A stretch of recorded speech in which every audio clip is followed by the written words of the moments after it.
Rainbow allrounder exterior paint, বাংলাদেশের আবহাওয়া উপযোগী একমাত্র পেইন্ট।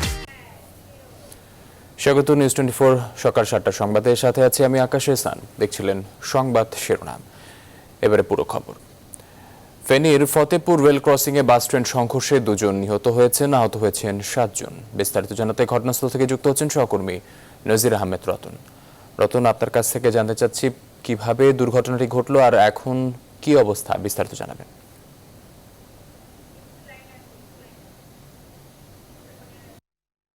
মর্মান্তিক দুর্ঘটনায় ভোরবেলায় ঘটে গেল ফেনীর ফতেপুর রেল ক্রসিং ওভারপাসের পাশে। আপনাকে আমি একটু দেখানোর চেষ্টা করছি দুর্ঘটনা কবলিত সেই বাসটি, যেটি রাজশাহী চাঁপাইনবাবগঞ্জ থেকে ছেড়ে আসে চট্টগ্রাম উদ্দেশ্যে যাত্রা করছিল। এবং এখানে আসলে এই ফতেপুরে ওভারপাস থাকা সত্ত্বেও এই বাসটি আসলে ওভারপাসকে উপর দিয়ে না গিয়ে সেই রেল ক্রসিং দিয়ে যাওয়ার চেষ্টা করছিল। আর তখনই আসলে ভোর 5:30টার দিকেই এবং ট্রেনটি এবং বাসের মুখোমুখি সংঘর্ষ হয়। আমরা ওখানে ফেনী মডেল থানার কর্তব্যরত একজন যে ডিউটিরত অফিসারের সাথে কথা বলেছি। উনি বলেছেন যে আমরা দুর্ঘটনার খবর পেয়ে ওনারা ক্রসিং স্থানে আসেন এবং 2টো লাশ দেখতে পান উনি, এবং গুরুতর আহত প্রায় 7 থেকে 8 জনকে ওনারা ফেনী সদর হাসপাতালে প্রেরণ করেন। আমরা এর মধ্যে ফায়ার সার্ভিস উদ্ধার কাজে যারা ছিলেন ফায়ার সার্ভিসের সদস্যদের সাথে কথা বলেছি। তারা বলেছেন যে তাদের তারা লাশকে উদ্ধার করেছেন। লাশ দুটো এখনো সেই দুর্ঘটনার কবরস্থানে রয়েছেন এবং তারা আরো আশঙ্কাজনক বেশ কয়েকজনকে তারা ফেনী সদর হাসপাতালে পাঠিয়েছেন। এখানে দুঃখজনক যে আমি এই বাসে যে কয়েকজন যাত্রীর সাথে কথা বলার চেষ্টা করেছি। তারা বলেছেন যে আসলে বাসটি খুব প্রথমে ফেনী এই ক্রসিং আসার আগে কুমিল্লা হোটেলে যাত্রা বিরতি করে এবং ওখান থেকে আসার সময়ই সেই খুব বেপরোয়া গতিতে গাড়িটি চালাচ্ছিল এবং তারা এক পর্যায়ে আসলে এই দুর্ঘটনা খুব বিকট শব্দ পেয়ে অনেক যাত্রী নেমে যান এবং হুড়োহুড়ি করে এদিক ওদিক ছোটাছুটি করেন। এবং তারা বলেছেন যে আসলে বাসটি এই ওভারপাসের উপর দিয়ে না গিয়ে সেই ওভারপাসের নিচ দিয়ে যাওয়ার কারণে এই দুর্ঘটনা ঘটে। আমি এখন কথা বলার চেষ্টা করছি এখানে কর্তব্যরত একজন পুলিশ অফিসারের সাথে। জি ভাই, আপনি কি দেখেছেন আসলে এই দুর্ঘটনার খবর? ওয়ালেটের মাধ্যমে সংবাদ পাই যে ফতেপুর রেল স্টেশন ওভারব্রিজের নিচে বাস এবং ট্রেন সংঘর্ষ হয়েছে, মুখোমুখি সংঘর্ষ হওয়ার পর পরবর্তীতে আমি ঘটনাস্থল দ্রুত সঙ্গী ফোর্স আসার পরে দেখতে পাই যে গাড়ির নিচে 4-5 জন লাশ এবং রেল লাইনের উপরে 2টা লাশ পড়ে আছে। পরবর্তীতে আমরা সঙ্গী ফোর্স সহ এবং ফায়ার সার্ভিস রেলওয়েকে খবর দিই। তাৎক্ষণিক হাসপাতালে লাশ যেগুলো মুমূর্ষ অবস্থায় তাদেরকে প্রেরণ করে লাশগুলো ইনকোয়েস্ট করার জন্য রাখা হয়। পরবর্তীতে আমাদের পুলিশের রেখারকে খবর দিয়ে গাড়ির নিচ থেকে আরো 4-5 জনকে উদ্ধার করে হাসপাতালে প্রেরণ করা হয়। যথাসম্ভব ওয়ালেট সাইডের মাধ্যমে জানতে পারি হাসপাতালে। আপনারা কতজনকে হাসপাতালে প্রেরণ করেছেন? 10 থেকে 12 জন, অনুমান 10 থেকে 12 জন। তারা কি আশঙ্কাজনক আছে কিনা? আশঙ্কাজনক হাসপাতালে একজন মৃত্যুবরণ করছে মর্মে সংবাদ বেতার যন্ত্রের মধ্যে জানতে পারি আর কি। সর্বমোট 3 জন। তাহলে আপনার তথ্য মতে এখন মৃতের সংখ্যা দাঁড়ালো 3 জনে। জি আকাশ, আমরা পুলিশ কর্মকর্তার সাথে এখন যে মুমূর্ষ কয়েকজনকে তারা পাঠিয়েছেন তার মধ্যে একজন ইতিমধ্যে মৃত্যুবরণ মারা গেছেন। তাহলে মৃত্যুর সংখ্যা গিয়ে দাঁড়ালো 3 জন। যে আমি এখন ফায়ার সার্ভিসের ফেনী স্টেশনের কর্মকর্তা সাথে কথা বলার চেষ্টা করব।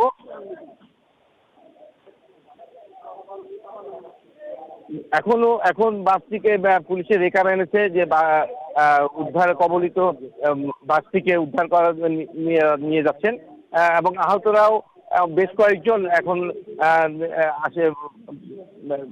আশেপাশেই রয়েছেন। আমরা তাদের সাথে কথা বলার চেষ্টা করব। তখন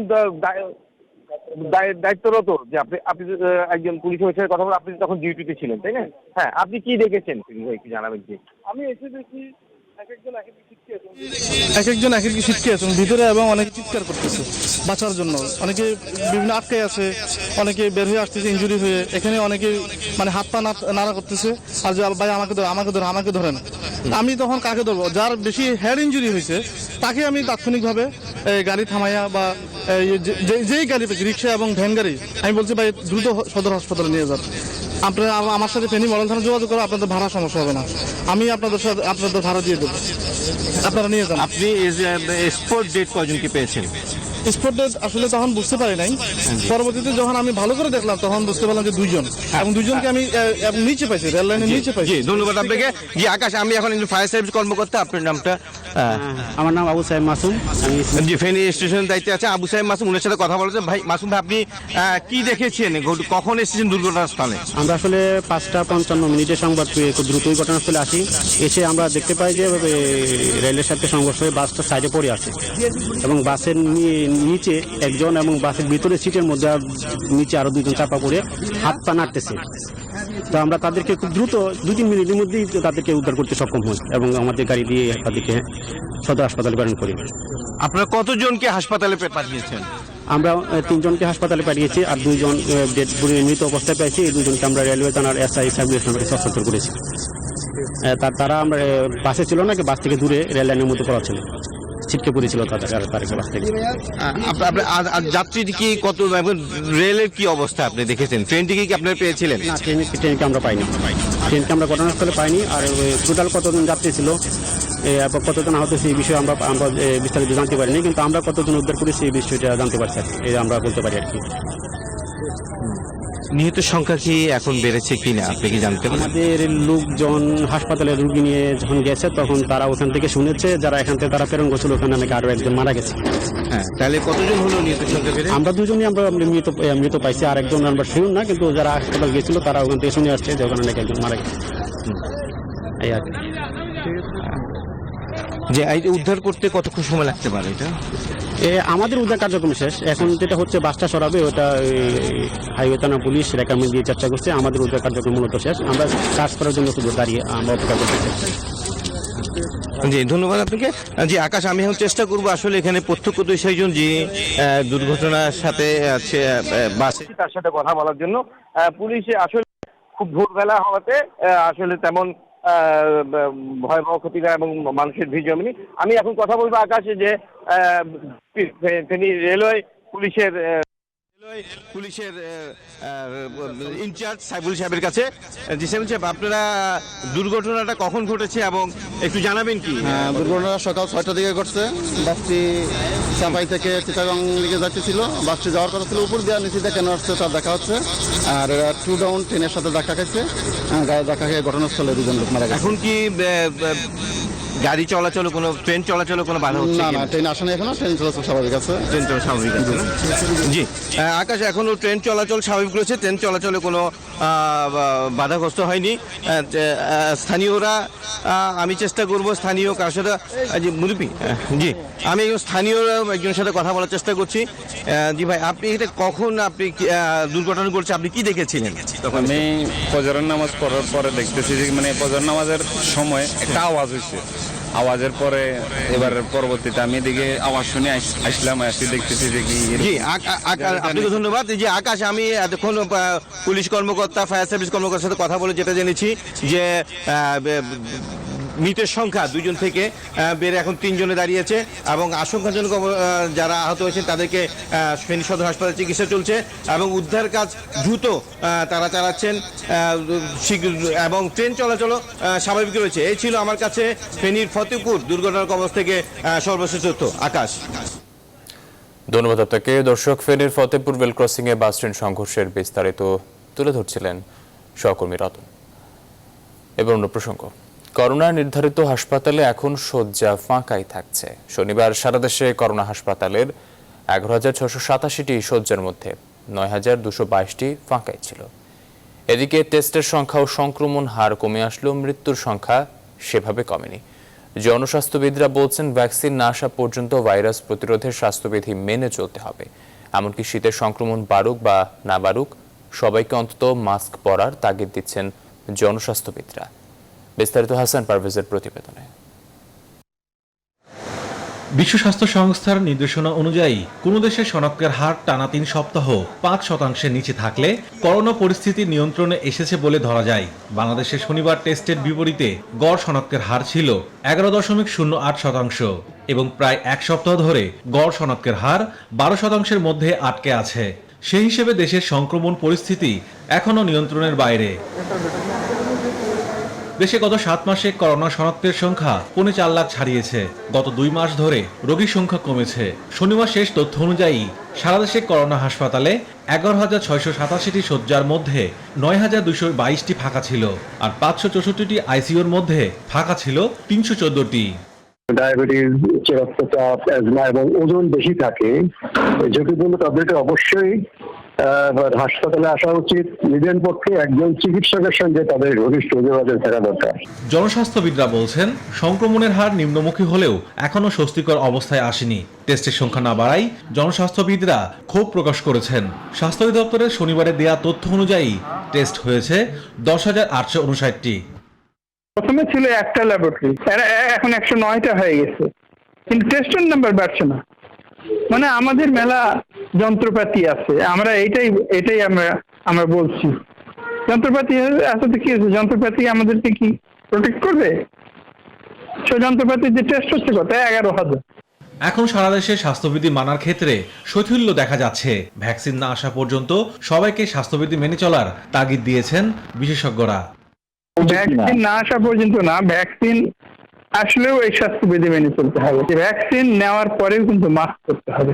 ভ্যাকসিন আসবে তখন মাস্কের থেকে আমরা মুক্তি পেলাম, এটা কিন্তু ঠিক না। রোগী শনাক্ত করার জন্য আমাদেরকে সক্রিয়ভাবে বাড়ি বাড়ি গিয়ে রোগীর কমিউনিটির ভিতরে রোগী সন্ধান করতে হবে। করোনা শনাক্তের সংখ্যা দিক দিয়ে বাংলাদেশ সারা বিশ্বে এখন ১৬তম দেশ। হাসান পারভেজ, নিউজ 24, ঢাকা। বরিশালের বাকেরগঞ্জে ধর্ষণ মামলায় গ্রেফতার ওই 4 শিশুকে হাইকোর্টে উপস্থাপন করা হবে আজ। হাইকোর্টে উপস্থাপনের জন্য সকালে তাদের ঢাকায় নিয়ে আসে পুলিশ। এর আগে শনিবার রাত 9টায় তাদের বহনকারী লঞ্চটি বরিশাল নদীবন্দর থেকে ঢাকার উদ্দেশ্যে ছেড়ে আসে। একই লঞ্চে হাইকোর্টের তলবে ঢাকায় আসেন বরিশালের সিনিয়র জুডিশিয়াল ম্যাজিস্ট্রেট বাকেরগঞ্জ আমলি আদালতের বিচারক মোহাম্মদ এনায়েতুল্লাহ। বৃহস্পতিবার গণমাধ্যমে প্রচারিত সংবাদকে আমলে নিয়ে হাইকোর্টের একটি ডিভিশন বেঞ্চ ধর্ষণ মামলায় গ্রেফতার 4 শিশুকে ওই রাতের মধ্যেই জামিনের মুক্তি দেওয়ার নির্দেশ দেন। সেই সঙ্গে ওই 4 শিশুর অভিভাবক সহ সংশ্লিষ্ট আদালতের বিচারককে 11 অক্টোবর তলব করেন হাইকোর্ট।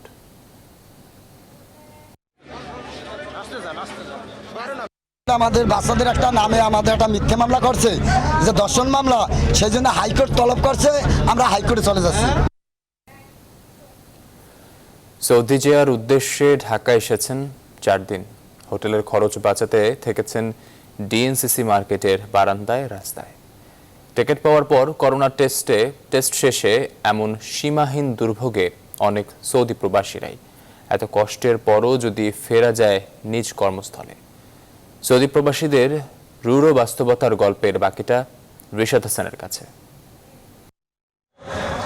ছবিতে যে ব্যক্তিকে দেখা যাচ্ছে তিনি সিলেট থেকে ঢাকা এসেছেন 4 দিন আগে। হোটেলের খরচ বাঁচাতে ডিএনসিসি করোনা আইসোলেশন সেন্টারের বারান্দায় এভাবেই অতিবাহিত হচ্ছে তার দিন। টিকিট পাওয়ার পর এখন তার অপেক্ষা করোনা পরীক্ষার রিপোর্টের। সবকিছু ঠিক থাকলে আজ রাতেই পাড়ি দেবেন সৌদি আরব। যাওয়ার আগে জানালেন তার সীমাহীন দুর্ভোগের গল্প। না বসার সিস্টেম আছে, না টয়লেটের সিস্টেম আছে, না প্রসাবের সিস্টেম, না কোনো সিস্টেমই নাই।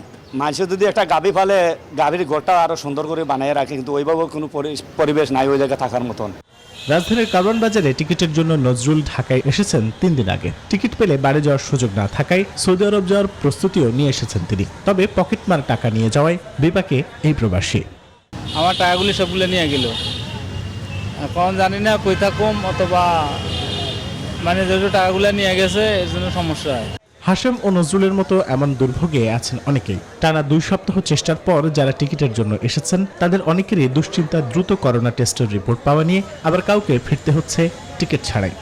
সারা রাত্রে জার্নি করে লং জার্নি করে এখানে আসলাম, সকালে আসার পরে এই পর্যন্ত এই সিরিয়ালে আছি। এখন যাইয়া করোনা টেস্ট কখন করামু, কখন রিপোর্ট পামু। তো আপনি সৌদি থেকে আপনার যেখানে টিকিটটা ইয়া করছেন, আপডেট করছেন, ওইখানে অফিসে আপনি কথাবার্তা বলেন। নিজ কর্মস্থলে ফিরতে না পারলে হারাতে হবে চাকরি, দিশেহারা হয়ে পড়বে পরিবার। তাই অনেক হতাশার ক্লান্তি শেষেও যদি ফেরা যায় সেই আশায় এখনো অপেক্ষা অনেকের। রিশাদ হাসান, নিউজ 24, ঢাকা।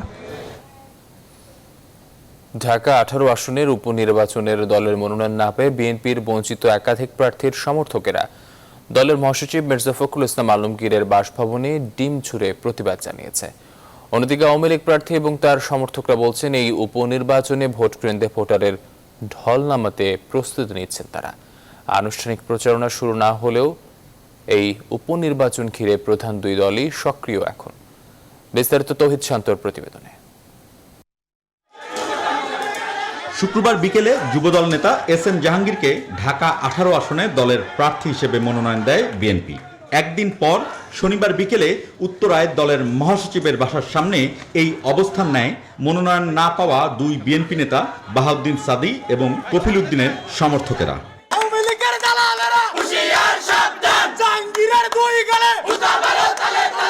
গুলশান কার্যালয়ের সামনে নিজ দলের নেতাকর্মী নিজ আসনের নেতাকর্মীদের উপর হামলা চালাতে পারে, তার মতো নেতৃত্ব তার মতো নেতা আমাদের আসনে চাই না।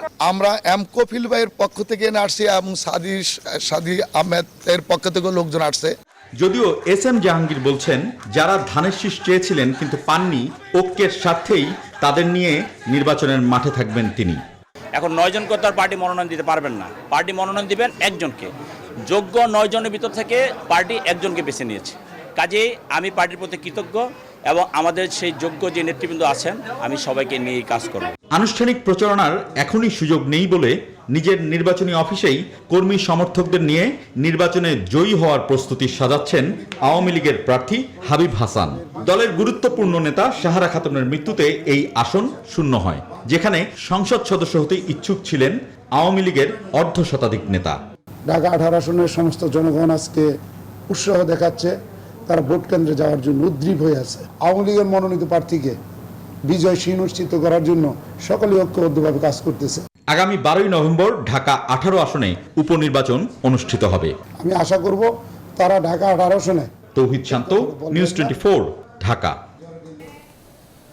সংবাদ নিচ্ছে একটি বিরতির সঙ্গে থাকুন।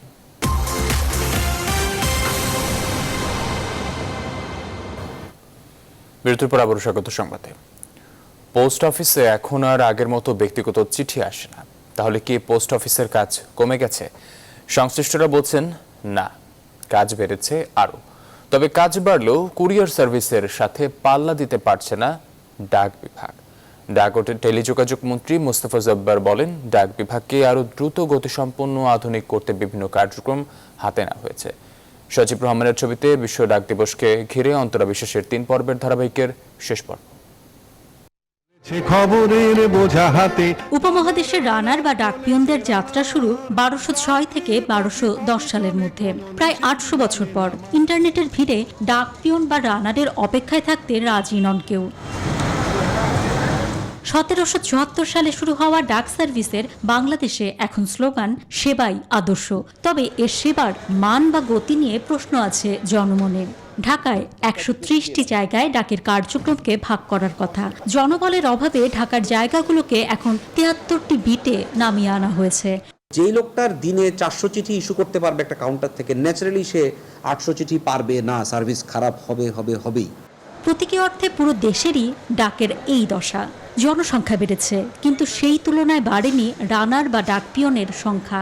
অন্যদিকে জনপ্রিয় হয়েছে ইন্টারনেট আর কুরিয়ার সার্ভিস। চিঠির যুগ তো অনেক সময় লাগতো, তাই না? এটা তো মোবাইলের যুগ তো ভালোই। এই তো টেক্সট করেছি, একটু পরে রিপ্লাই চলেই আসবে। বিদেশে একটা পার্সেল পাঠাইছিলাম অনেক দূরে, সেন্ট্রাল আমেরিকা। সেটা তো ওরা যাই নাই, আবার পুরো ফেরত আইছে, আবার আমার 1200 টাকা দিয়ে ওটা গেট ব্যাক করতে হয়েছে। এখানে আমরা ফাস্ট সার্ভিস পাচ্ছি, ওখানে অনেক ডিলে হয়।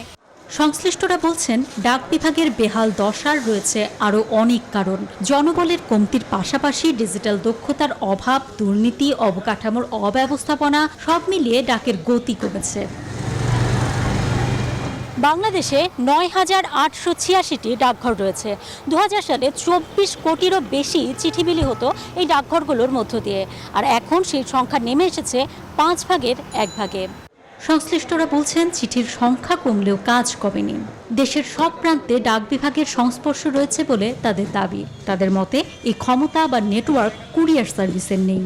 আজকের জায়গায় দাঁড়িয়েও আমি যে কোনো প্রাইভেট সার্ভিসের চেয়ে ফাস্ট। তারা তো অনেক জায়গায় যেতেই পারছে না।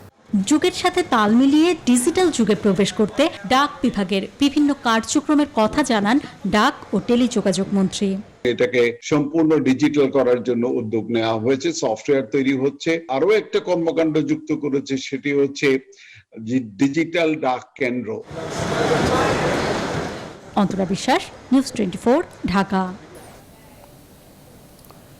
বেহাল অবস্থা যশোরের মনিরামপুর উপজেলা স্বাস্থ্য কমপ্লেক্সের। নেই পর্যাপ্ত চিকিৎসা সরঞ্জাম, যা আছে তাও নষ্ট। ফলে রোগ নির্ণয়ের ক্ষেত্রে রোগী ও স্বজনদের বাইরে থেকে বিভিন্ন পরীক্ষা নিরীক্ষা করাতে হচ্ছে। সংকটের কথা স্বীকার করে দ্রুতই সমাধানের আশ্বাস দিলেন হাসপাতাল কর্তৃপক্ষ। রিপন হোসেনের তথ্য ও ছবিতে ডেস্ক রিপোর্ট। যশোরের মনিরামপুর উপজেলা স্বাস্থ্য কমপ্লেক্স 32 শয্যা থেকে 50 শয্যায় উন্নীত করা হলেও সেই পুরনো জনবল দিয়ে চলছে। 26 জন চিকিৎসকের পোস্ট থাকলেও কর্মরত আছেন মাত্র 16 জন। হাসপাতালটিতে গড়ে ভর্তি থাকেন 65 থেকে 70 জন। বহির্বিভাগে প্রতিদিন 5 শতাধিক রোগী চিকিৎসা নেন। অ্যানালগ এক্স-রে মেশিন থাকলেও টেকনিশিয়ান নেই। আল্ট্রাসনোগ্রাম মেশিন দীর্ঘদিন ধরে অকেজো, প্যাথোলজিও করানো যাচ্ছে না। ফলে বাইরে থেকে রোগীদের পরীক্ষা করাতে হচ্ছে। বেশিরভাগ পরীক্ষায় মনিরামপুর হসপিটালে হয় না, বাইরে থেকে করা লাগে, সেক্ষেত্রে অতিরিক্ত ফি দিতে হয়। ওটিতে নেওয়ার প্রয়োজন হয় কোনো ইমার্জেন্সি রোগীর, সেক্ষেত্রে ডাক্তারদের বাড়ির থেকে ডেকে আনতে হয়। হাসপাতালে পর্যাপ্ত ডাক্তার, নার্স, পরিচ্ছন্ন কর্মী না থাকার কারণে সেবা দিতে সমস্যা হচ্ছে বলে জানান সংশ্লিষ্টরা। আমাদের যে স্টাফ সংকলন খুবই কম, এখানে মানে অনেক স্টাফই নাই। আমাদের এত স্বল্পতার কারণে আমরা রোগীদের সেবা দিতে খুব কষ্ট পাচ্ছি, আমরা হিমশিম খেয়ে যাচ্ছি। সিস্টার বা মিডওয়াইফ যদি বেশি থাকতো তাহলে আমাদের একটু কাজ করতে সুবিধা হতো। সমস্যার কথা স্বীকার করে দ্রুত সমাধানের চেষ্টা চলছে বলে জানিয়েছেন উপজেলা স্বাস্থ্য ও পরিবার পরিকল্পনা কর্মকর্তা। ইনস্ট্রুমেন্টের মধ্যে আমাদের যেমন এক্স-রে মেশিন ঠিক আছে, কিন্তু টেকনিশিয়ানের সমস্যা। আল্ট্রাসোনো মেশিন আপাতত নষ্ট আছে। তো আমাদের এখানে যে মন্ত্রী মহোদয় স্বপন ভট্টাচার্য, প্রতিমন্ত্রী LGRD, ওনার সাথে কথা বলে আমরা আমাদের মন্ত্রণালয়ে চিঠি করেছি। প্রায় 5 লাখ জনসংখ্যা অধ্যুষিত বৃহত্তম এই উপজেলায় মাত্র একটি স্বাস্থ্য কমপ্লেক্স। তাই এই হাসপাতালের সংকট উত্তরণে অতি দ্রুত সংশ্লিষ্টদের হস্তক্ষেপ কামনা করছেন স্থানীয়রা। Desk report, news 24। বেনাপোল কাস্টমসের গোপন লকার থেকে চুরি যাওয়া 16 কেজি সোনার এখনো কোনো হদিস পাওয়া যায়নি। ঘটনার 11 মাস পার হলেও চুরির মামলার অগ্রগতি কেবল কয়েকজনকে আটক ও জিজ্ঞাসাবাদের মধ্যে সীমাবদ্ধ রয়েছে। মামলার তদন্তকারী সংস্থা CID বলছে, করোনার কারণে কিছুটা ধীরগতিতে এগোচ্ছে মামলার কার্যক্রম। আর এক বিষয়ে কাস্টমস কর্তৃপক্ষ কোনো বক্তব্য দিতে রাজি হয়নি। বকুল মাহবুবের তথ্য ও ছবিতে ডেস্ক রিপোর্ট। গত বছর ঈদে মিলাদুন্নবী সহ টানা সরকারি ছুটির সুযোগে 9 নভেম্বর গভীর রাতে বেনাপোল কাস্টমসের ভোল্ট ভেঙে 10 কোটি টাকা মূল্যের 16.5 কেজি সোনা নিয়ে যায় দুর্বৃত্তরা। ভোল্ট ভাঙার আগে দুর্বৃত্তরা সিসি ক্যামেরার সবগুলো সংযোগ কেটে বিচ্ছিন্ন করে দেয়। ঘটনার পরপরই পোর্ট থানায় মামলা করে কাস্টমস কর্তৃপক্ষ। দায়িত্ব অবহেলার অভিযোগে ভোল্ট ইনচার্জ কাস্টমস কর্মকর্তা শাহাবুল সর্দার সহ 5 জনকে বরখাস্ত করে পুলিশ হেফাজতে নেওয়া হয়। জিজ্ঞাসাবাদের জন্য আটক করা হয় আরও বেশ কয়েকজনকে। চুরির ঘটনায় করা মামলাটি বর্তমানে CID-তে তদন্তাধীন রয়েছে। বিভিন্ন চোরাকারীর কাছে আটককৃত স্বর্ণ রক্ষিত ছিল, কিন্তু কাস্টমারদের থেকে একটা লোপাট যায়। দীর্ঘদিন 10টি মাস অতিবাহিত হতে চললো, এটা কেন জানি এখনো উদ্ধার হয়নি। ব্যবসায়ীরা যারা আছে তারা তাদের দাবি যে এই স্বর্ণ চুরি ঘটনাটি দ্রুত CID উদ্ঘাটন করুক। ঘটনার 11 মাস পেরিয়েছে, এখনো এক টুকরো সোনাও উদ্ধার করা সম্ভব হয়নি। মামলার অগ্রগতি সম্পর্কে তেমন উল্লেখযোগ্য কোনো তথ্য জানাতে পারেনি CID। তো বেশ কিছুদিন এই মামলাটা করোনার কারণে তদন্তের ব্যাঘাত ঘটে। আমরা মামলাটি তদন্তে যথেষ্ট আমাদের অগ্রগতি হয়েছে। এ বিষয়ে জানতে চাইলে কাস্টমসের দায়িত্বশীল কোনো কর্মকর্তা কথা বলতে রাজি হননি। বেনাপোলের বিভিন্ন সীমান্তে পাচারকারীদের কাছ থেকে জব্দ করা স্বর্ণ, ডলার, বৈদেশিক মুদ্রা সহ অন্যান্য মূল্যবান সম্পদ জমা রাখা হয় কাস্টমসের গোপন লকারে। লকারের কঠোর নিরাপত্তা নিশ্চিত করার পাশাপাশি অপরাধীরা শনাক্ত ও আইনের আওতায় না আসলে ভবিষ্যতেও এই ধরনের ঘটনা ঘটতে পারে বলে মনে করেন সংশ্লিষ্টরা। Desk report, news 24। এবারে কৃষি সংবাদ।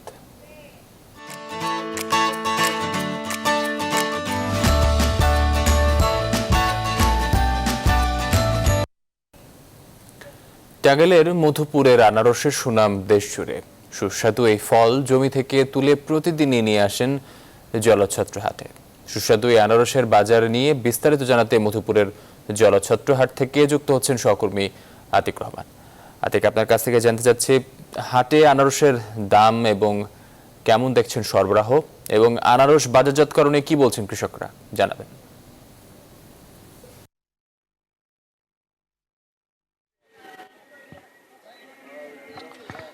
ধন্যবাদ আকাশ। আমি রয়েছি টাঙ্গাইল বিখ্যাত যে আনারস এলাকায়, অর্থাৎ জলছত্র এলাকায়। এটি কিন্তু প্রতিদিন সকাল থেকে বাজার এই আনারস বাজারজাতকরণ হয়, এবং বিশেষ করে এই অঞ্চলটি, অর্থাৎ এটি হচ্ছে জলছত্র এলাকা। প্রতিদিন সকাল থেকে আসলে এই আনারসের বাজার এবং আনারসের বিভিন্ন অঞ্চল থেকে আসলে তারা আসেন, এবং আপনি দেখতেই পাচ্ছেন যে আসলে যারা এই আনারসের কৃষক, অর্থাৎ যারা আনারসের বাজারে নিয়ে আসছেন, তারা কিন্তু সকাল থেকেই, অর্থাৎ ভোর থেকেই এই বাজারে তারা আনারস নিয়ে আসছেন, এবং দেশের বিভিন্ন দূর দূরান্ত থেকে আনারস নিয়ে আসা হয়, নিয়ে যায়। এবং এই এলাকায় মূলত আসলে এই এলাকাটি হচ্ছে বিখ্যাত যে আনারস, অর্থাৎ এই অঞ্চলটি একমাত্র তাদের আয়ের উৎস হচ্ছে আনারস এবং কলা, অর্থাৎ এই দুটি কিন্তু এই অঞ্চলে বিশেষ করে পাওয়া যায়। এবং এই বাজারটিতে বিশেষ করে মঙ্গলবার এবং শুক্রবার, এই দুদিন কিন্তু তাদের যে সাপ্তাহিক যে হাট, সেই হাট কিন্তু মানে তারা বলছেন। তো আমরা একটু কথা বলবো এখানকার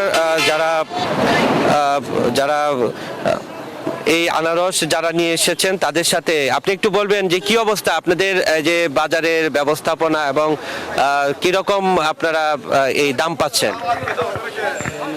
30 টাকা, 40 টাকা, 50 টাকা পিস বেচাকিনি হয়।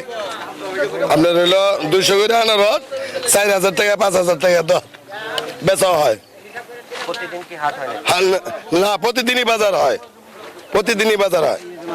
সকাল থেকে নইয়া আপনার হইলো সন্ধ্যা পর্যন্ত। জি,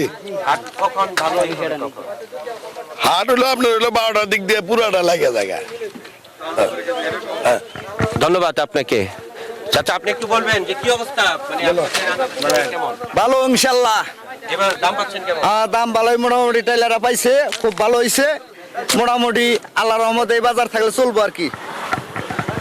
আপনাদের এই যে কোথায় থেকে আপনারা দেশের বিভিন্ন স্থান থেকে নিয়ে আসেন? এটা মনে করুন আমাগর মধুর থানার আছে, মুরা সোলাগুড়ির ইউনিয়ন আছে, তারপরে মুরা ফুলবাড়ি আছে, তাতে মোটামুটি 2-20 কিলো মিলা এখানে বাজার হয়। কোন ধরনের চাহিদা বেশি? বর্তমান তো চাহিদা কয়দিন আগে আসাল মোটামুটি, কিন্তু এখন একটু চাহিদা একটু কম। ঠিক আছে, এই বর্ষার জন্যে কিছুদিন বর্ষা হইলো, বর্ষার জন্য একটু বাজারটা একটু কম ছিল আর কি। কোন জাতের আনারসটা চলে বেশি? এইটা সিজনাল চলে বেশি। এটা হলো আশিনা, সিজনা গত হয়ে গেছে, সিজনা গত হয়ে গেছে। এটার আশিনার সিজনা হিসাবে এটার একটু মূল্য কম। ধন্যবাদ। আসলে শুনছিলেন যে তাদের যে অর্থাৎ আনারসের এবার কিন্তু চাহিদা এবং ব্যাপক, এবং এই আনারসের কিন্তু যে এই অঞ্চলের যারা আসলে কৃষক তারা বলছেন যে এবার দামটা অনেকটাই কিন্তু তাদের যে বেশ যে তারা পাচ্ছেন, এবং গত বছরেও আসলে অনেকটাই কিন্তু যে আনারসের অনেকটাই কিন্তু দাম কিন্তু কম ছিল, এবং এবার কিন্তু অনেকটাই দাম তারা পাচ্ছেন। পাচ্ছেন এবং তারা কৃষক যারা রয়েছেন তারা কিন্তু অনেকটাই এবারে দাম নিয়ে তারা খুব তারা যে অর্থাৎ লস সেটি কিন্তু আর হচ্ছে না। তো আকাশ, এই ছিল আমার কাছে সর্বশেষ টাঙ্গাইল আনারসের বাজার থেকে। ধন্যবাদ আপনাকে। দর্শক, টাঙ্গাইলের জলছত্র থেকে যুক্ত ছিলেন সহকর্মী আতিক রহমান, আনারসের বাজার সম্পর্কে বিস্তারিত তুলে ধরছিলেন। সংবাদের এই পর্যায়ে নিচ্ছে আরও একটি বিরতি, সঙ্গে থাকুন।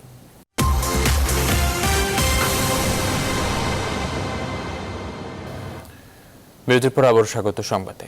এবার ফার্স্ট সিকিউরিটি ইসলামী ব্যাংক অর্থ বাণিজ্য সংবাদ।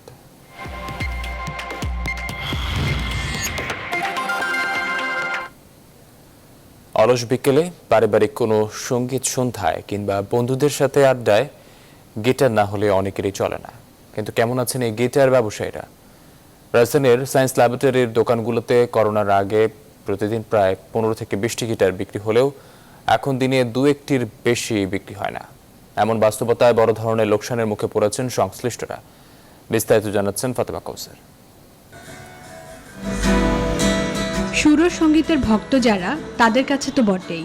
যারা সুর সঙ্গীত নিয়ে ধারণা কম রাখেন এমন অনেক তরুণের কাছেও অবসরের অন্যতম বিনোদন গিটার। সব মিলিয়ে অনেকেরই প্রিয় বাদ্যযন্ত্রের তালিকায় খুব সহজেই 6 তারের গিটারের নাম এসে পড়ে। রাজধানীর সায়েন্স ল্যাব এলাকায় বরাবরই বাদ্যযন্ত্রের জমজমাট ব্যবসায় মুখরিত। কোলাহলে ছেয়ে থাকে চারপাশ। মহামারীর মধ্যে যদিও সুর তার লয় হারিয়েছে এই বাদ্যযন্ত্রের ব্যবসা, আর তাই তো একজন গ্রাহকের জন্য অপেক্ষায় থাকতে হচ্ছে ঘন্টার পর ঘন্টা। আমাদের সেল হচ্ছে এখন 2টা করে সর্বোচ্চ, এমন সময় যে 1টা করে সেল হয়, বাট কিছু কিছু সময় এমন যাচ্ছে সেলই হচ্ছে না। এবং অ্যাকোস্টিক জন্য আমাদের আগে 15-16টা করে গিটার চলে যেত।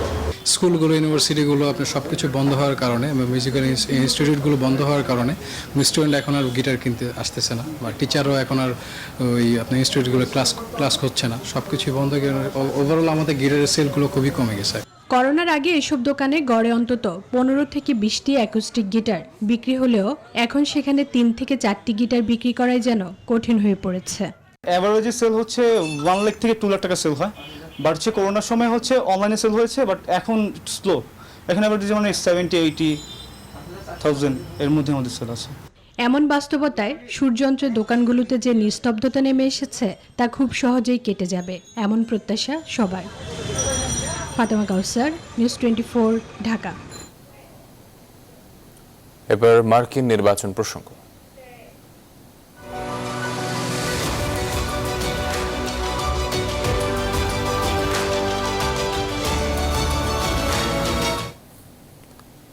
গেল 2 অক্টোবর মাঝরাতে কোভিড-19 শনাক্ত হবার 10 দিনের মধ্যে সুস্থ হয়ে জনসম্মুখে হাজির হয়ে গেছেন মার্কিন প্রেসিডেন্ট ডোনাল্ড ট্রাম্প। এর মাঝে শারীরিক অবস্থার অবনতির জন্য 3 দিন হাসপাতালেও ছিলেন তিনি। শনিবার হোয়াইট হাউসে আয়োজিত এক বিশাল জনসভায় জানান পুরোপুরি সুস্থ হয়ে উঠেছেন তিনি। একই সঙ্গে সমর্থকদের ধন্যবাদ জানান তার অসুস্থতার সময়ও তাকে পূর্ণ সমর্থন দিয়ে পাশে থাকার জন্য। অন্যদিকে ট্রাম্পের প্রতিদ্বন্দ্বী জো বাইডেন জানিয়েছেন তার করোনা টেস্টের রেজাল্ট নেগেটিভ এসেছে এবং একই সাথে তিনি প্রেসিডেন্ট ট্রাম্পেরও করোনা টেস্টের রিপোর্ট নেগেটিভ এসেছে কিনা তা জানতে চান। এছাড়া সাংবাদিকদের তিনি জানান আগামী 3রা নভেম্বর নির্বাচনের ফলাফল যাই আসুক না কেন তিনি মেনে নেবেন। অন্যদিকে বিশ্বখ্যাত পরিবেশবাদী আন্দোলনকারী গ্রেটা থানবার্গ ডেমোক্র্যাট প্রার্থী জো বাইডেনকে তার সমর্থন জানিয়েছেন।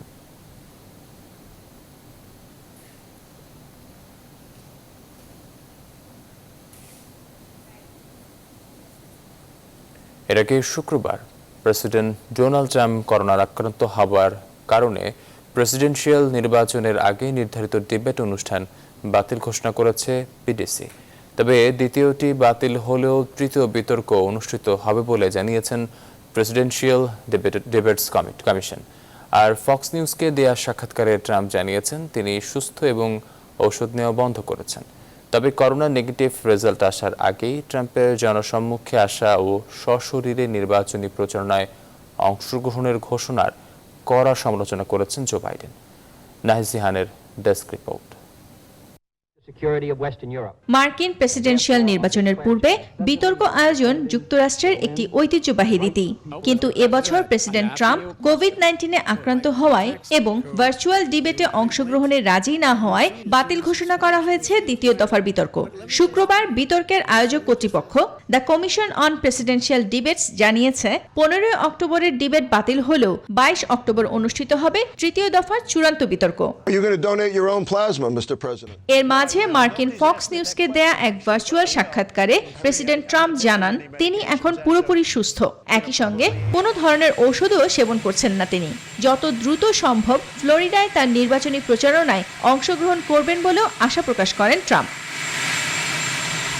তবে করোনা নেগেটিভ রেজাল্ট আসার আগেই জনসম্মুখে আসা এবং সশরীরে নির্বাচনী প্রচারণায় অংশগ্রহণে ট্রাম্পের ঘোষণার কড়া সমালোচনা করেছেন জো বাইডেন। একই সঙ্গে জানিয়ে দিয়েছেন ট্রাম্প মাস্ক না পরলে তার সামনেও যাবেন না এই ডেমোক্রেট নেতা।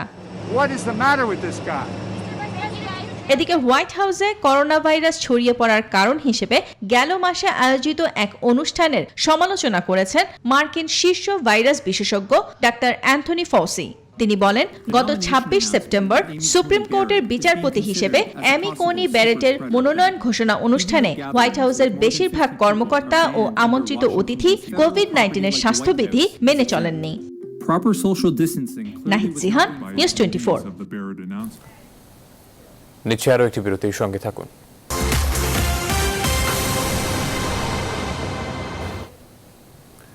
বিরতির পর আবারও স্বাগত। এবার খেলার খবর। প্রায় 7 মাস পর প্রতিযোগিতামূলক ক্রিকেটে ফিরছে টাইগাররা। ত্রিদলীয় ওয়ানডে সিরিজে প্রথম ম্যাচে আজ মাহমুদুল্লাহ একাদশের বিপক্ষে লড়বে নাজমুল একাদশ। মাহমুদুল্লাহ একাদশের বিপক্ষে মাঠে নামার আগে অনেকটাই আত্মবিশ্বাসী নাজমুল হোসেন শান্ত। আর প্রেসিডেন্ট কাপকে নিজেদের প্রমাণ করার ভালো প্ল্যাটফর্ম হিসেবে দেখছেন মাহমুদুল্লাহ রিয়াদ। বিস্তারিত জানাচ্ছেন তৌহিদুল ইসলাম। প্রায় 7 মাস পর প্রতিযোগিতামূলক ক্রিকেটে ফিরতে চলেছে টাইগাররা। হাসিটাও তাই চওড়া 3 অধিনায়কের। প্রেসিডেন্টস কাপে মাঠে নামার আগে আনুষ্ঠানিক ট্রফি উন্মোচন অনুষ্ঠানে যোগ দিয়েছিলেন মাহমুদুল্লাহ, নাজমুল হোসেন শান্ত ও তামিম ইকবাল। করোনাকালীন সময়ে সাদামাটাভাবেই আয়োজন করা হয় এই অনুষ্ঠান। টিম হোটেলে ওঠার পর মিরপুরে ম্যাচের আগে শেষবারের মতো নিজেদের ঝালিয়ে নিয়েছেন 3 দলের ক্রিকেটাররাই। ফিজিক্যাল ট্রেনিং এর পাশাপাশি নেটে বোলিং ব্যাটিংয়েও সময় পার করেছেন মুশফিক, সৌম্য, মোসাদ্দেকরা। মাহমুদুল্লাহ একাদশের বিপক্ষে মাঠে নামার আগে অনেকটাই আত্মবিশ্বাসী নাজমুল হোসেন শান্ত। নিজ একাদশ নিয়েও খুশি এই তরুণ ক্রিকেটার, যার মাথার উপর অবশ্য থাকছে মুশফিকুর রহিমের ছায়া। প্রত্যেকটা টিমই ভালো, অবশ্যই প্রত্যাশা অনেক হাই। আমাদের যে টিমটা হয়েছে অবশ্যই আমাদের প্ল্যান থাকবে যে আমরা চ্যাম্পিয়নশিপের জন্যই খেলবো। সো আশা করছি যদি আমরা আমাদের ন্যাচারাল গেমটা খেলতে পারি অবশ্যই ভালো কিছু হবে। এদিকে প্রেসিডেন্টস কাপকে নিজেদের আরও একবার প্রমাণ করার ভালো প্ল্যাটফর্ম হিসেবে দেখছেন মাহমুদুল্লাহ রিয়াদ। আমাদের নিজেদের ভেতর একটা ভালো একটা প্রতিযোগিতা টু প্রুভ আওয়ারসেলফ, এবং অনেকদিন পরে যেহেতু আমরা মাঠে নামছি, তো এটা সবার ভিতরে একটা কৌতূহল কাজ করবে। প্রথম ম্যাচে দর্শক হিসেবেই থাকবেন তামিম ইকবাল। জানিয়েছেন জাতীয় দলে জায়গা করে নিতে তরুণদের জন্য খুব ভালো সুযোগ হতে পারে এই টুর্নামেন্ট। এখান থেকে কিন্তু আমরা অনেক কিছু ইন্ডিভিজুয়ালি অনেক কিছু পেতে পারি। এখন কেউ যদি কারো যদি খুব ভালো একটা টুর্নামেন্ট হয়, সে যদি খুব ভালো ব্যাটিং করে বা খুব ভালো বোলিংয়ে পারফরমেন্স করে, তার জন্য ন্যাশনাল টিমের দরজা খুলে যেতে পারে। তৌহিদুল ইসলাম, নিউজ 24। তাকে নিয়ে চিন্তা করব। এবারে ফুটবলের খবর। বাফুফের নতুন কমিটি প্রিমিয়ার ও চ্যাম্পিয়নশিপ লিগের পাশাপাশি প্রথম, দ্বিতীয় এবং তৃতীয় বিভাগকে সমান গুরুত্ব দেবে বলে প্রত্যাশা সাবেক ফুটবলার ও সংগঠকদের। প্রথম সারির লিগগুলোতে খেলোয়াড় সংকট নিরসনে নিচের সারির লিগগুলো গুরুত্বের সঙ্গে নিয়মিতভাবে আয়োজনের বিকল্প নেই বলেও মনে করেন তারা। সে সঙ্গে অবহেলিত থাকা পায়োনিয়ার লিগকে ঢেলে সাজানো ও সারা দেশের ফুটবল একাডেমিগুলোকে সহায়তা দেওয়ার পরামর্শ দিয়েছেন সাবেক ফুটবলাররা। মাহফুজুল ইসলামের রিপোর্ট। সবকিছু ঠিক থাকলে আগামী রোববারে বাফুফের নবনির্বাচিত কমিটি দায়িত্ব নেবে। সেদিনই ভাগ করে দেওয়া হবে সাব কমিটিগুলোর দায়িত্ব। নতুন কমিটিতে এখন পর্যন্ত নির্বাচিত 3 সহ সভাপতির কাঁধে ওঠার সম্ভাবনা 3 গুরুত্বপূর্ণ সাব কমিটির দায়িত্ব। জেলার দায়িত্ব পড়তে পারে ইমরুল হাসানের কাঁধে। কাজী নাবিল বরাবরের মতো জাতীয় দল ম্যানেজমেন্ট কমিটিতে থাকতে পারেন, আর আতর রহমান মানিক পেতে পারেন ডেভেলপমেন্ট কমিটির দায়িত্ব। বিশেষ করে first division, second division, third division যত নিচের দিকে তত বেশি তাদেরকে প্রাধান্য দিতে হবে। আগে আমাদের প্লেয়ার তৈরি করি, মাঠ তৈরি করি, এগুলোর দিকে আমাদের দৃষ্টিটা দিয়ে যদি আমরা কাজ করি। কিছু নতুন লোক এসেছে, তারা ক্রীড়া সংগঠক, ভালো ক্রীড়া সংগঠক। আমি তাদের কাছে আশা করব, যারা আছেন বর্তমান প্রেসিডেন্ট তার কাছেও আমরা আশা করব যে নিয়মিত ফুটবল লিগ হোক, হলেই ফুটবলের উন্নতি হবে। পাইনিয়ার ফুটবলকে বিশেষ গুরুত্ব দিয়ে ঢেলে সাজানোর পরামর্শ সাবেক ফুটবলারদের। সেই সঙ্গে সারা দেশে ছড়িয়ে ছিটিয়ে থাকা ফুটবল একাডেমিগুলোকে বাফুফের আওতায় ডেভেলপমেন্ট কমিটির অধীনে দিয়ে খেলোয়াড় বাছাইয়ের পরামর্শ সাবেকদের। ফুটবল ফেডারেশনের আমি মনে করি যে তাদের কাছে আমার অনুরোধ, তারা যাতে এই একাডেমিগুলোর দিকে নজর দেয় এবং এগুলোকে নিয়ে বেশি বেশি কাজ করে। এটাকে আসলে আরও বেশি করে ফলো আপ করতে হবে, আরও বেশি করে তাদেরকে এখানে ইনভেস্ট করতে হবে ফুটবল ফেডারেশনে, তাহলে তারা আরও উৎসাহ পাবে এবং এই একাডেমিকে স্বীকৃতি দিতে হবে। নতুন কমিটির কাছে নতুন ফুটবল ক্যালেন্ডার তৈরি করে খুব দ্রুত কার্যকরী ও দৃশ্যমান অগ্রগতি দেখানোটাই এখন সবচেয়ে বড় চ্যালেঞ্জ। মাহফুজুল ইসলাম, নিউজ 24, ঢাকা। বরিশালে প্রায় 20 কোটি টাকা ব্যয় নির্মাণাধীন বিভাগীয় শিল্পকলা একাডেমি ভবন ও অডিটোরিয়ামের কাজ 5 বছরও শেষ করতে পারেনি বাস্তবায়নকারী সংস্থা গণপূর্ত বিভাগ।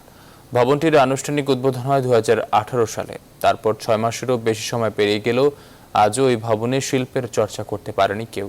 উপরন্তু হস্তান্তরের আগেই খুলে পড়েছে নতুন ভবনের পলেস্তার সিলিং। এতে ক্ষুব্ধ বরিশালের সাংস্কৃতিক কর্মীরা। দ্রুতই ভবনটি হস্তান্তরের আশ্বাস দিয়েছেন জেলা প্রশাসক ও গণপূর্তের কর্মকর্তারা। রাহাত খানের তথ্য ছবিতে ডেস্ক রিপোর্ট। 2016 সালে সংস্কৃতি মন্ত্রণালয়ের অর্থায়নে প্রায় 17 কোটি টাকা ব্যয়ে বরিশালে 4তলা শিল্পকলা একাডেমি ভবন, 500 আসন বিশিষ্ট অডিটোরিয়াম, গ্যালারি ও উন্মুক্ত নাট্যমঞ্চের নির্মাণ কাজ শুরু হয়। কাজটি বাস্তবায়ন করছে গণপূর্ত বিভাগ। 2 বছরের মধ্যে ভবন হস্তান্তরের চুক্তি থাকলেও সৌন্দর্য বর্ধনের নামে সময়ক্ষেপণের অভিযোগ ওঠে সংস্থাটির বিরুদ্ধে। নির্মাণ কাজ শেষ হওয়ার আগেই 2018 সালের 8 ফেব্রুয়ারি ভবনটির আনুষ্ঠানিক উদ্বোধন করেন প্রধানমন্ত্রী শেখ হাসিনা। সবশেষ গত ডিসেম্বরে সংস্কৃতি প্রতিমন্ত্রী 2020 সালের 26 ফেব্রুয়ারির মধ্যে ভবনটি উন্মুক্ত করার ঘোষণা দেন। তারপর 6 মাসেরও বেশি সময় পেরিয়ে গেলেও আজও ওই ভবনের শিল্পের চর্চা করতে পারেননি কেউ। উপরন্তু হস্তান্তরের আগেই খুলে পড়েছে নতুন ভবনের পলেস্তার ও সিলিং। প্লাস্টার খুলে পড়ছে, সব কিছু নষ্ট হয়ে যাচ্ছে, এতে আমরা অনেক মর্মাহত। বরিশালের সাংস্কৃতিক কর্মকাণ্ডর একটা বড় তো জায়গা শিল্পকলা, সেটার কোনো কার্যক্রমই হচ্ছে না। এত নিম্নমানের কাজ হচ্ছে, এখন পর্যন্ত হস্তান্তর হয় নাই, অথচ সিলিং ভাঙা পড়ে আছে। বিভিন্ন জায়গায় প্লাস্টার বা মঞ্চের কাজও নিম্নমানের। আমি ঊর্ধ্বতন কর্তৃপক্ষের কাছে জানিয়েছি, আশা করি তারা দ্রুত ব্যবস্থা নেবেন। সংস্কৃতি কর্মীদের দাবির সাথে সহমর্মিতা প্রকাশ করে এ ব্যাপারে পদক্ষেপ নেওয়ার কথা জানিয়েছেন বরিশালের জেলা প্রশাসক। জেলা শিল্পকলা একাডেমির সভাপতি হিসেবে, জেলা প্রশাসক হিসেবে আমরা একটি দ্রুত হস্তান্তর নিতে চাই। কলা কৌশলীরা তারা এখানে চর্চা করতে পারবেন এবং একই সাথে আমরা বিভিন্ন রকম অনুষ্ঠান আয়োজন করতে সক্ষম হব। এদিকে কাজের গুণগত মান নিয়ে সমস্যা নেই দাবি করে শিল্পকলা একাডেমি ভবন ও অডিটোরিয়ামের দায়িত্ব দ্রুতই হস্তান্তর করা হবে বললেন গণপূর্তের নির্বাহী প্রকৌশলী। খুব স্বল্প সময়ের মধ্যে অনুমোদন প্রক্রিয়া সম্পন্ন হবে। আমরা চেষ্টা করেছি যত দূর সম্ভব গুণগত মান নিশ্চিত করার জন্য। শুধু আশ্বাস নয়, দ্রুতই প্রতিশ্রুতির বাস্তবায়ন দেখতে চান সংস্কৃতি কর্মীরা। Desk report, news 24। দর্শক, এই ছিল এখনকার আয়োজনে। সাথে থাকার জন্য ধন্যবাদ সবাইকে।